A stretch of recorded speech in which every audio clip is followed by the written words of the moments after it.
Sí, muy simples, monseñor. Estaba el padre Rocheró en la sacristía confesando una monja, y en esas pasó otra monja y el padre Rocheró pensó que la estaba espiando, que estaba escuchando lo que decían. Eso fue, ahí él se explotó, él mismo puso a escribir una carta acusando a esa religiosa que estaba escuchando una confesión que él estaba haciendo a una monja, y era que pasó nomás por la sacristía, tenía que pasar, y esa fue la razón. Es mejor no pasar a veces por ciertos lugares, ¿no es cierto?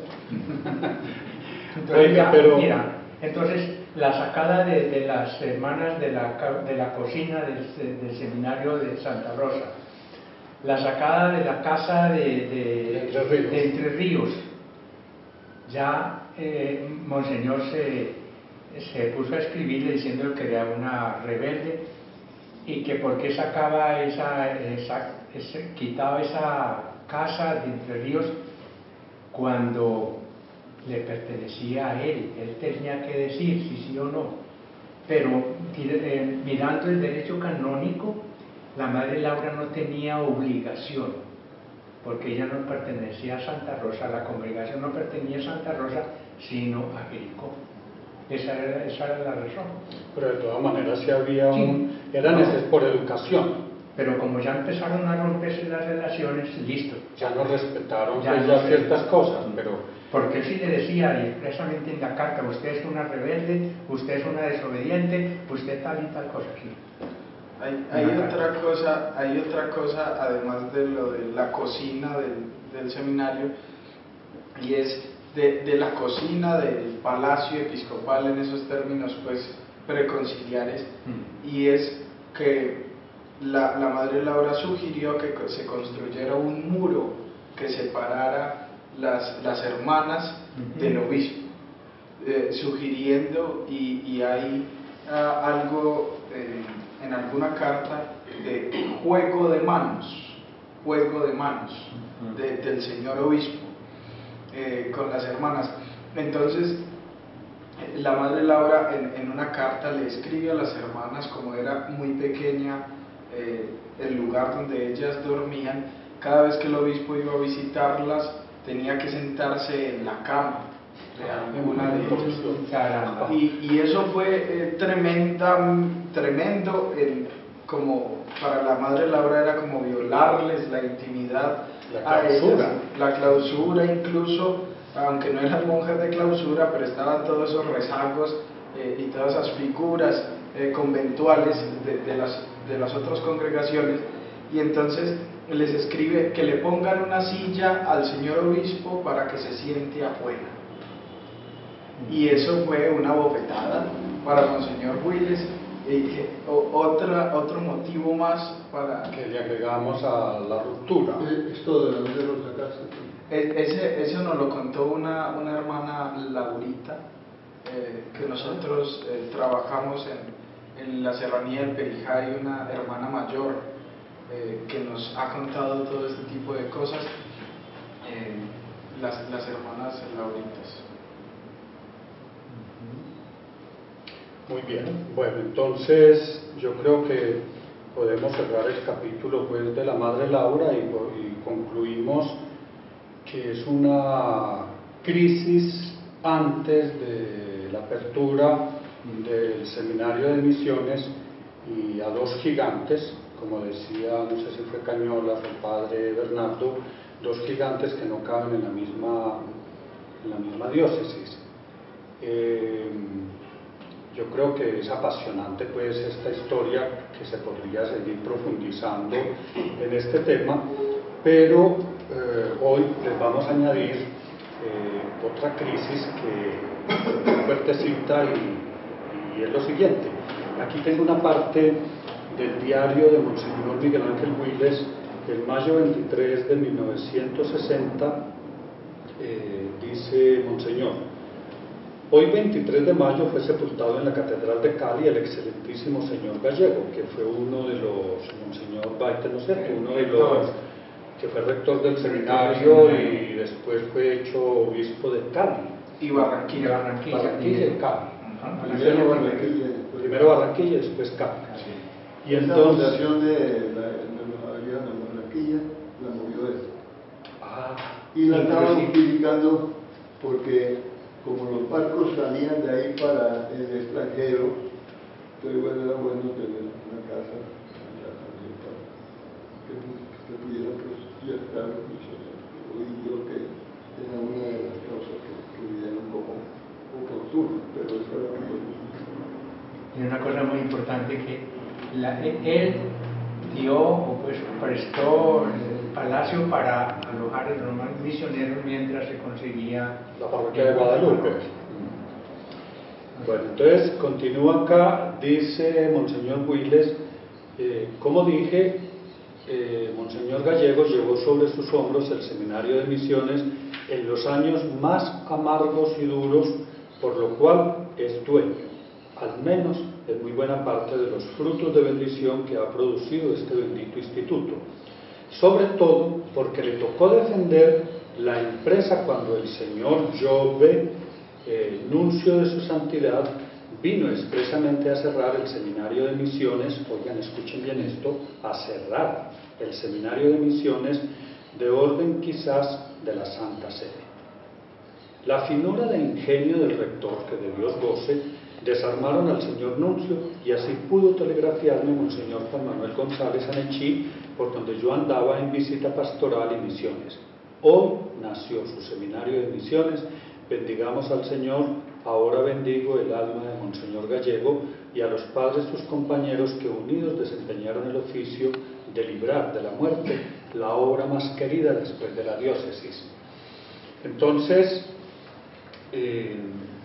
justo en el inicio del Instituto de Misiones, en el año de 1927, hay una historia que está ligada a rumores, a la pobreza del seminario, y es muy posible que, hablando en estos días con Monseñor Walter, Monseñor Willes tenía enemigos ya políticos.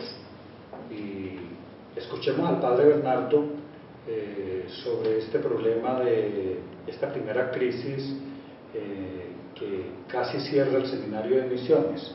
Cuéntenos, Padre Bernardo, usted qué sabe de esto. No, solamente esto que les decía al principio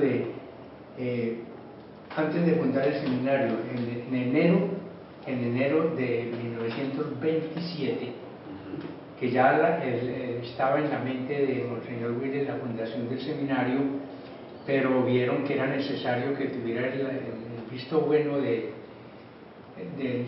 nuncio, y le mandaron una carta al nuncio diciéndole pues que avalara la fundación del seminario, y él no contestaba. El nuncio no respondió. No respondía. Y la razón que era Pablo Jove. Jove, sí.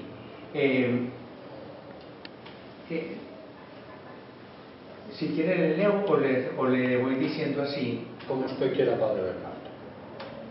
Voy a leerles. Parece mejor. No. Tengo aquí la razón pues precisa para. ¿Qué dice Hernán? Hágale, Padre Bernardo. Leo. El decreto de fundación del Seminario de Misiones estaba firmado en la mente del excelentísimo señor Willes, pero era preciso tener antes el concepto favorable del representante de la Santa Sede en Colombia, el excelentísimo señor Pablo Giove. Sin tardanza se le escribió detallando las perspectivas, los planes de organización y construcción de la futura sociedad y recabando la autorización para comenzar la obra sin más tardanza. Ocurría ello a 1 de febrero de 1927. Pasaban los días y la respuesta no llegaba. ¿Qué ocurría? Presa de la angustiosa inquietud, volvió el señor Willes a encomendar a su viejo párroco y amigo de todas las horas, padre Leonidas Lopera, el ponerse al habla con el señor Giove. y alcanzar la licencia solicitada. No podía faltar los obstáculos y era necesario afrontar la lucha. Las vacilaciones de la nunciatura y el temor de comprometerse en una empresa de éxito incierto y consideraciones de prudencia habían obligado al silencio del señor nuncio. El 25 de abril anunciaba el padre Lopera por telégrafo el resultado de sus gestiones con desconsolador laconismo, impotente. Carta mía, hidroavión, jueves. Reclámela pronto. Abrazos. La carta decía: no me he hecho sordo con vuestros telegramas y cartas, pero el nuncio no ha permanecido en Bogotá sino por horas desde mediados del Cuaresma, ya temperando en Girardot, ya en Tunja, ya en Chiquinquirá, ya en juntas secretas de la Juventud Católica. Y firma Leonidas Lopera, presbítero. El señor nuncio da la licencia, después da la licencia. Ante nuevas instancias, el señor nuncio contestó al fin la carta del 10 de mayo. Recibí su atenta carta en la que vuelve sobre el proyecto de que hemos hablado ya anteriormente, y por mi parte le digo que lo miro con gran entusiasmo por los múltiples y abundantes frutos que se pueden recoger para la extensión del reinado de nuestro Señor Jesucristo. Pero no obstante, mi vivo deseo, los óptimos resultados que se pueden esperar y los buenos auspicios bajo los cuales se presenta, es necesario, antes de proceder a una constitución definitiva del Seminario de Misiones en Colombia, oír directamente el parecer de la Santa Sede y obtener la necesaria aprobación. Como yo en la próxima semana, Dios mediante, saldré en uso de breve licencia para Roma, aprovecharé de esa circunstancia para tratar el asunto y me haré un deber comunicar a vuestra señoría las disposiciones que el Santo Padre estime oportunas. Esa es la carta que leí. Entonces, Monseñor Willes, cuando supo qué día estaba en Puerto Berrío, inmediatamente salió a encontrarse con él en Puerto Berrío. Ya se encontraron, dice que una visita muy cortica, de horitas nomás, pero con eso le valió para que, como ablandar el corazón del nuncio, y ya se fue con entusiasmo. Yo me voy a interesar a hablar delante del Santo Padre este programa que usted tiene. Ya cambió. Es que yo no sé si nuestros hermanos que nos están viendo están entendiendo, o sea, de qué se trata esta crisis. Y el padre Tulio en su libro dice, es que nosotros fuimos denunciados ante la Santa Sede por el delito de extrema pobreza. Porque, y es cierto, sí, es cierto, sí, si nos ponemos a mirar el prototipo de seminarios fundados o hechos aquí pues en Colombia, los seminarios diocesanos tenían que cumplir y tenían ese eco de los seminarios de la colonia. Entonces, seminarios a los que solamente podían ir hijos legítimos, personas acaudaladas, o sea, todas esas características no estaban dadas en el seminario. No estaban dadas. Yo me atrevería a decir, no creo que sea original mío, pero yo me atrevo a decir que Monseñor Willes funda el primer seminario pobre del mundo. Yo eso lo he podido mirar a través de la historia y por eso fuimos denunciados ante la Santa Sede, por eso la visita del nuncio Paulo Giove y más tarde tendríamos una visita ya directa desde el Vaticano el padre Jesús María Leggini, no creo que sea correcta la pronunciación, pero era el director, el visitador de los seminarios. Entonces es el delito de extrema pobreza por el cual le pareció a los jerarcas de ese entonces, en un contexto preconciliar, que no era correcto. Mira, yo tengo aquí, padre Bernardo, un momentito, el libro de Manuelito, de Apuntes para la Historia del Seminario de Misiones de Yarumal, y coincide mucho con lo que Cañola está diciendo, porque dice: llegaron hasta oídos del nuncio de su santidad rumores de divergencias y de malas interpretaciones nacidas de falsos celos o de enemigos disfrazados del Seminario de Misiones de Yarumal. La falta de éxitos en una obra apenas empezada, la inexperiencia en el manejo de la economía, en una obra que no tenía fondos disponibles, llevaron al señor nuncio dudas de que algo marchaba mal, y con estas noticias pensó que la obra no podía perdurar, y así se lo manifestó al mismo Monseñor Willes, su fundador. Por otra parte, empezó a circular el rumor de que el distinguido, escuchen bien esto, el distinguido embajador de Colombia ante la Santa Sede abrigaba serios propósitos de proponer a Roma la clausura del plantel. Quiere decir que hay una causa política.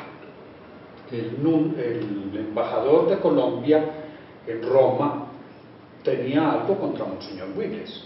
No tengo pruebas para decir eso, pero por lo que yo alcanzo a percibir ahí, hay una injerencia de la vida política del país. ¿Y qué tendría contra Monseñor Willes? De pronto la extrema pobreza en que fuimos fundados. ¿Qué piensa usted, Monseñor Walter? Yo no creo en eso. ¿No cree? Porque en ese tiempo estaba el gobierno conservador. El gobierno liberal con eso no está. Entonces el gobierno era conservador y ahí no creo que no. De todas maneras, pues Manuelito tiene ese dato. Esta frase la tengo aquí tal cual, año de pruebas y angustias.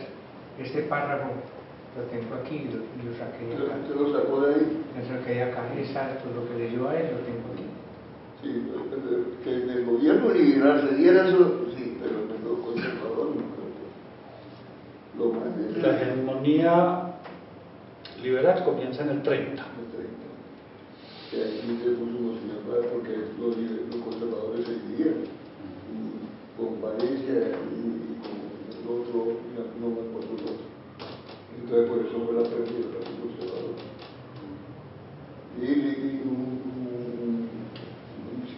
Si había gente parada dentro del gobierno conservador, éramos circuitos.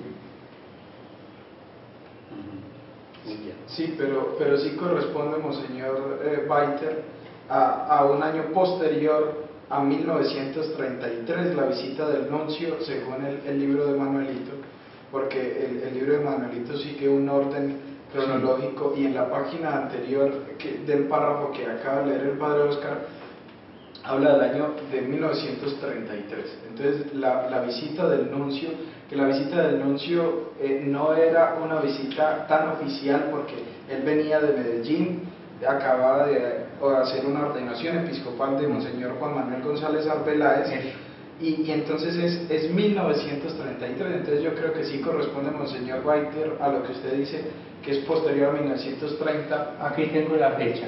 Y llegó en noviembre del año 1933 de esta manera. El señor nuncio tenía que viajar a Medellín con el fin de oficiar la consagración episcopal del nuncio del Monseñor Juan Manuel González Arbeláez, arzobispo electo de Manizales. Monseñor Willes estaba por esos días en visita pastoral. Los formadores del seminario estaban ansiosos por saber el desenlace de las decisiones que tomaría la Santa Sede sobre la obra, y decidieron hacer una invitación al señor nuncio y al nuevo consagrado arzobispo. Esta invitación fue aceptada por ambos y señalaron el día 9 de noviembre para la visita. El seminario se preparó para el recibimiento En las horas de la mañana llegaron al seminario Monseñor Paolo Giove, Monseñor Juan Manuel González Arbeláez, Monseñor Berolino, secretario de la Nunciatura, y Monseñor Jesús María Urrea, vicario de la diócesis de Santa Rosa de Osos. Esta visita era de vida o muerte para la institución. Fueron recibidos en el rústico comedor con piso de tierra. Allí les ofrecieron un modesto almuerzo. Después, en el ofrecimiento de una copa de vino, el orador hizo un rápido recuento de lo realizado en los 6 años de existencia del seminario, y el padre Abigail Restrepo, rector, entregó al señor nuncio un detallado informe de lo realizado. Después del almuerzo, los visitantes quisieron inspeccionar todos los lugares y dependencias del edificio, ver los reglamentos y demás asuntos interesantes del plantel. Los visitantes quedaron muy satisfechos con la visita y así lo dijeron al despedirse: esta obra es de Dios. Y el Señor dijo a los acompañantes estas palabras: vale la pena hacer este viaje por visitar esta obra que es obra de Dios. Uno de los acompañantes dijo: estoy inmensamente agradecido de la visita que hemos hecho al Seminario de Misiones, porque en ese día se ha salvado esa querida institución. En las horas de la tarde, los ilustrísimos visitantes se despidieron para regresar a Medellín, y los formadores y alumnos sintieron la alegría manifestada en sus labios y una firme esperanza en sus corazones. Qué bonito, sí. Y yo lo leí, no recuerdo si es en el diario del señor Willes, cuando él cuenta también esto, el obispo que recién había sido consagrado obsequió un crucifijo al seminario. No lo tengo aquí. A ver, entonces el gobierno sí, pues, si tiene 33, sí, hay razón. Yo había oído que él no quiso estar con todo. ¿Quién? No sé qué fue. Estaba en una correría, dice ahí. Sí, puede ser la cosa. Pero él como que se valió de Juan Manuel González para que le calentara los eso lo decía él, dejó en manos de los González. Monseñor González es de dónde? González es bueno, era un obispo amigo de Monseñor Willes. Monseñor Willes, pues, eso después de la misma línea, ¿no?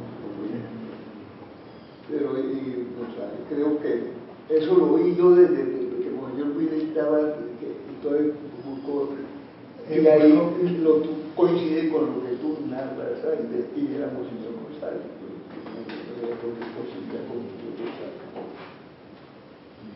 él estaba ya teniendo que la cosa era definitiva. El cierre iba a ser definitivo. Y eso nos lo contaban cuando pequeños nosotros, las cosas que pasó. Bueno, eso ya creo que ha iluminado un poco. Sí, ya. Pues sí debe ser cierto lo que le contaban a Monseñor Paite, porque es muy raro que un obispo recién ordenado, obispo, haga este viaje a Yarumal de más de 5 horas, desde Medellín hasta Yarumal, en ese entonces, 6. sí, a visitar y estaba como estaba en ordenación con el obispo, el nuncio, claro. Tenía una influencia para evitar el oído. De todas maneras, si leemos nuestra historia, yo creo que a mí me deja mucho gozo hoy esta tertulia por todo lo que aprendí y porque se percibe que la historia del instituto es una historia sagrada, una historia donde se siente la presencia de Dios y cómo Él va en cada momento salvando al medio. Esa acción salvífica precisa y continua y puntual de Dios, por ejemplo, esto es un caso muy concreto. de pronto en la relación con la madre Laura no hubo salvación. Sí, al sí, final, sí, al final pues ya estando moribunda la madre Laura, pero en vida pues fue un enfrentamiento duro y difícil poco cristiano. Poco cristiano, dice Monseñor. La que yo vive era jerarca, la monja no tenía ni voz ni voz. Es una relación desigual. Claro, desigual. Y se encontraban los temperamentos de la misma cara. Y eso es lo que dice Monseñor Larraola, que fue el prefecto de la congregación religiosa, y conoció a Laura y conoció a mí. Eran dos águilas que tenían horizonte para diferentes, sí. Y yo creo que nos faltó ahora apuntar que la madre Laura heredó, para relacionarse con el señor Willes, heredó la malicia de los indígenas. Porque cuando Monseñor Willes sacó el decreto que suprimía el noviciado que ellas tenían en San Pedro, antes de que ese decreto entrara en vigencia, ella salió a medianoche con las novicias para Bello, para que el decreto no cayera sobre ellas porque estaba fuera de la jurisdicción de Santa Rosa. Entonces, una mujer con malicia indígena. Sí, sí. más clara en cuestión de demisiones que Willis. Pero hay una cosa que también hay que valorar en Laura. Laura era una laica, no tenía experiencia de vida religiosa. Era una maestra. Ella lo que quería era los indígenas. A ella no le gustaba pues, lo que le pidiera atender a los indígenas.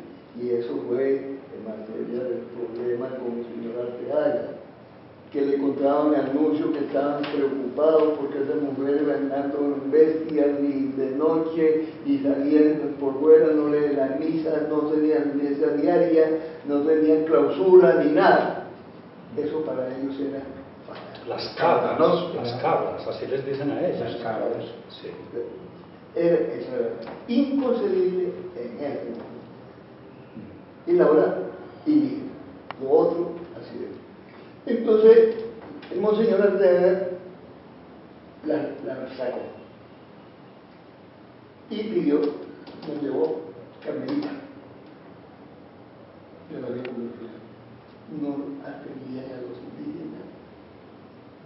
Y ahí vino a reconocer su suelo y murió con una pena de haber abandonado a los indígenas, echando al lado a los demás.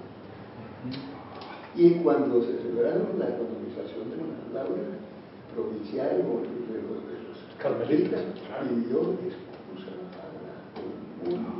Muy bonito. Por eso. Bueno, eran de los dos tenían razón. El otro era un carmelita religioso. La vida religiosa en la trayectoria tenía un parecido con lo de la. Entonces ellos estaban frenados y como todo era ley y consulta con el nuncio, pues no podían moverse ni por una. Jugaron desde la doble visión que cada autor tenía y tenía que necesaria. Por eso no fueron ni mala voluntad, sino fueron realidades que se enfrentaron y primó la autoridad en ese tiempo porque la autoridad. Claro, primaba la jerarquía, claro. A mí me llama mucho la atención el siglo XIX en Antioquia, en esta Antioquia de montañas y todo eso, porque yo contabilicé estas fundaciones: Congregación de Misioneros de María Inmaculada y Santa Catalina de Siena, o sea, las Lauritas, fundadas el 14 de mayo de 1914 en Naveiva. Las Hermanitas de la Anunciación, fundadas en 1943 en Medellín por Mariana Julia Duque Henker, más conocida como la Madre Berenice, de origen caldense, es paisa. Y las Siervas del Santísimo y de la Caridad, fundadas en 1901 por la antioqueña distinguida María Jesús Upegui Moreno. O sea, estamos hablando de... Y están las Teresitas, contemplativas y las Teresitas de vida activa de Monseñor Willis. ¿Cuál, Monseñor? El siglo XIX. En estas montañas de Antioquia, 5 fundaciones y muchas de ellas de carácter misionero. Es el siglo de las misiones. Necesariamente tocó América Latina y a Antioquia lo tocó de una manera muy particular. Bueno, queridos hermanos, creo que ya... A ver, Monseñor. En este cosito hay una cosa con esta confusión, pues le dimos más importancia en esta lectura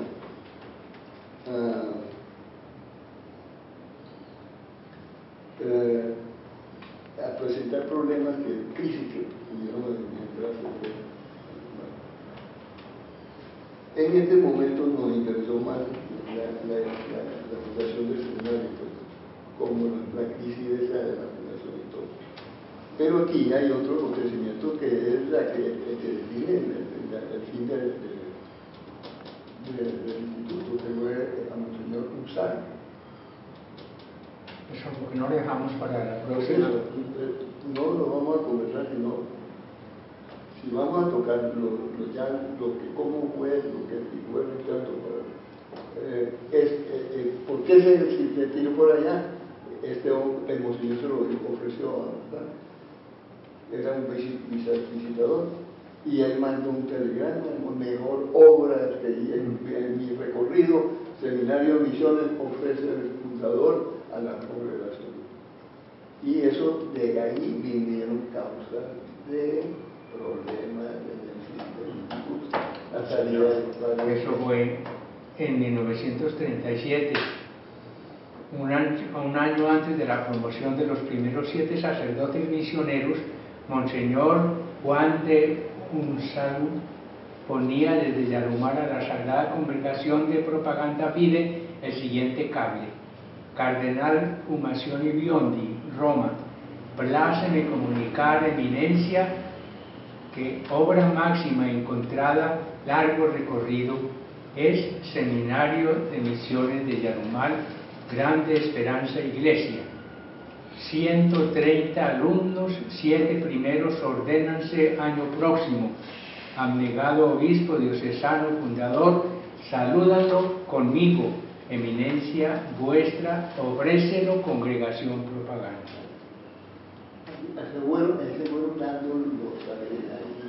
Sí. Es lo que yo decía al inicio, Monseñor, que la historia nuestra es dialéctica. Es una historia que va evolucionando de un acto fundacional. El carisma se va abriendo paulatinamente y en unos procesos que son muy complejos, que en las otras tertulias que vienen necesariamente tenemos que tocar estos temas. Nos despedimos. Eso se resume con esta frase: ¿cuántos mutatus habido? ¿Cuánto ha cambiado desde el comienzo? Ab inicio. ¿Cuánto mutatus ha cambiado en la concepción de misión y en la orientación? Pero lo que yo sí, ya creo que le quisieron decir a Monseñor Willis, lo que nunca dijo, que él ya tenía claro que era para la primera organización, y toda la historia diciendo lo contrario. Absolutamente. Lo contrario. Sí. En eso ya el tema llega. Bueno, hermanos javerianos, laicos, seminaristas, esto es todo por hoy. Nos despedimos y les deseamos que tengan muchos éxitos en sus labores apostólicas. Que Dios los bendiga a todos. Sí, el nuevo inicio de su semestre, ¿no?